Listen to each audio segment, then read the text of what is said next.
Let's see what else. What else? I took a look on the recommendation of one Casey Explosion.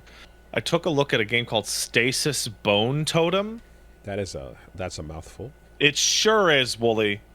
I think I described it last week as like horror undersea Disco Elysium as an extremely reductive way to talk about that game. Mm-hmm. Um, Still very reductive. That's as close as I'm gonna get to describe it. Okay. It is alternatively, I could describe it as under the ocean Wow. nightmare maniac mansion. Wow. This yeah, okay, the isometric view, certainly, the horror, the shadows, the dialogue, and a The couple main of thing that makes me feel disco is like the way you are actually walking around and yeah, the clicking. walking around looks very disco. Which, It is just isometric RPG it is is supposedly a 3-person game out of South Africa, which I believe is the first game I've ever played from South this Africa. this is gorgeous though. Yeah. Oh, it is. The lighting is beautiful. So it is absolutely Stasis gorgeous. Bone Totem. Yeah. It is very interesting. It takes place in some kind of apparently it's like the this studio setting, which is like a corporatist, a horrible nightmare future. Hmm. And it is actually like pretty close to like a point and click adventure game. Like Okay. you're getting items and you are Yeah. combining the items and you're using them on things and you're going through, Man. but it is nightmarish. This UI And is doing a lot of heavy lifting it too. sure is. And it does a lot of really smart things. So you're playing as 3 characters, and one character can like take things apart, one character can put things together, and one character can hack computers. And Plunge into as the you're depths roaming of around bone. doing puzzle things, you're almost always completely split up. The game just decided it would be more fun to just be able to teleport items into each other's inventories. No having to send it Nice. in a dumbwaiter, no having to do anything. Just no, fuck it. You have the key card now. Okay. And um like one of the puzzles that I had to fix was I had to use some medical piece of shit to fix artificial lungs to fix a machine, right? Mm-hmm. And when I hooked it up, it's like select the brand of lung that this is. So I'm like, I don't know what the fuck brand it is. Interesting. So there's the character that pulled it out, was the girl, right? And I moused over it, and she said, "Well, this is an artificial lung, blah blah blah." And then I moved it to the third character, and they looked at it like, "This is a gross pile of meat," right? As the mouse over description. And then I sent it to the guy who was far away from both areas, and he looks at it, and his alt text says, "Oh, I used to have one of these. I would know a biofix organ anywhere." And so I go, "Oh, okay." And then I switch back to the third character, load it in, and be like, brand type is biofix. And then be able to fix the, like, just fun little things of switching the Yeah. items like that. Uh, Um, about how much of it did you play?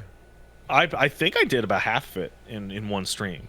Okay. There's 5 chapters, and they're not all the same length, but I got pretty deep into the third chapter.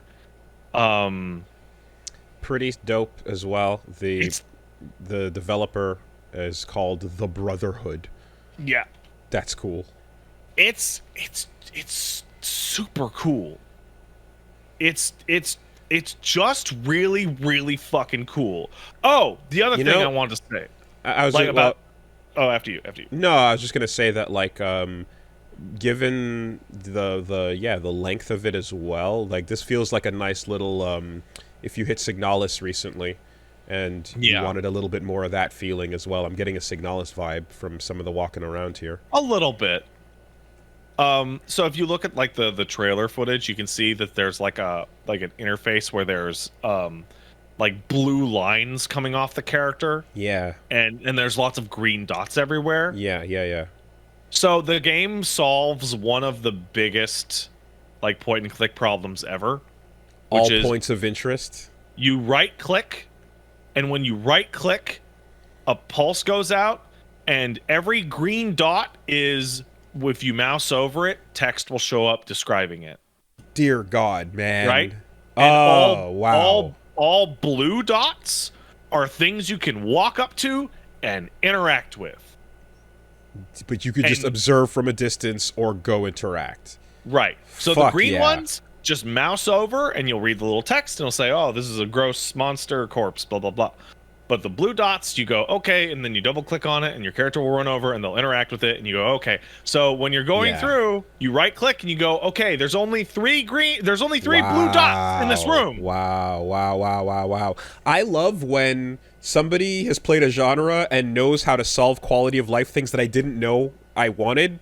Like that is a improvement aggressively to point and clicks that I didn't even know was a thing I wanted to see. Yeah, amazing. Did you play 999? Yeah. So in 999 they did something really similar. If you remember, when you click the stylus, every interactable on the backdrop highlights in yellow, and you just go, "Oh, these are all the interactables on the screen." Yeah, all Right? you're doing is just making the process of going through this a little bit faster and a little less tedious, you know? As a result, hey, guess what? I actually do like point and click adventure games. Pixel hunting is not fun. I just lose my mind with pixel hunting. It's not a fun thing to do. Yeah. And so far, as somebody who is like not very good at point and click adventure games, the solutions, save for a couple, there was like one that really fucked me, like bad, and I got stuck on for a while. They've been like pretty straightforward. Like my brain is going, okay, this seems like a thing that I could do. I do it? Oh, I did. Yay. There was only one that really fucked me, and it was one of those things where you walk up to something and your character has a little cutscene examining it, but then you have to actually click on it, even though your character just examined it. Yes, yeah, and that's fine. That's why, like, no, the fact that there's a distinguishing point between the blue dots and the green dots means you still have to approach things because the game would disappear if you could stand at the beginning at the door and then interact with everything and then turn around and leave. Like that'd be silly, you know. You got to have some tension. Nice. It's great. I'm really surprised. That's also a wild name that you're gonna like either struggle to remember or you're gonna burn it in. I've been having trouble pronouncing Stasis it. Bone Totem. Those are words that don't usually go together. I don't know why it's called Bone Totem yet, which is, I think, kind of funny. But I appreciate it as opposed to In the Darkness of the Undersea Labyrinth, you know, or some other forgettable shit. The timing of it is really good because, as we all know, we should not go into the ocean. Right. This is a game about how you should not go into the ocean.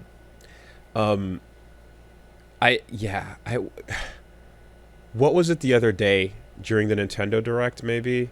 The Trails games. They announced the Trails. There's a new Trails thing. I want to say. Is that on the news? Because that thing is fucked up. No, Trails into Reverie. It wasn't. It wasn't even that. It's just that like when it comes up and it's like Legend of the Heroes, and I'm like, man. Someone really went with that name, huh? Like Legend of the Legend of Heroes. And yeah. I mean, look, I'm like my least favorite thing about Legend of the Galactic Heroes is the fact that that's what it's called because it's such a forgettable name, you know? I like when you see that kind of thing, I'm like, dear God, yeah, just throw Bone Totem, fuck it. That's fine. Yeah, by the way, put those words together. You said Trails is not on the news this week? Trails into Reverie, yeah. Yeah, is that not on the news this week? I mean, okay, because like I just want to say they fucked up the translation in that game so bad that a bunch of the characters in that game are completely broken because their attacks were misspelled and just load up as Link attack, and their attacks don't work. Like, you go to a character and you go, what's their 8 Link attacks? And it's just the phrase Link attack 8 times in a row, and none of the buttons work. Oh, no. So I don't know if you know, but like there was a huge kerfuffle about the Trails series, in which like people had like fans had translated some of the older games, and then NISA said no, we're gonna delay all the new games from coming out in English, and we're gonna hire the old translators to put out like Trails and Zero and all that in English, and then it'll be like. We'll be all caught up, but new games will take 4 years to come out in English, and then there's the first new game to come out in English, and the translation is scuffed, is just like fucked. That's unfortunate. Damn. Haha. Yeah, sorry if you're a fucking longtime fan. Enjoy. Learn a different language.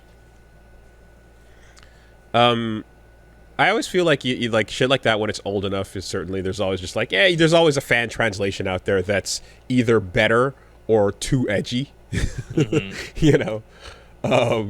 What was it in FF6 when it came to the World of Ruin? There's like the fan translation was like everyone went up to the cliff of suicide and fucking died.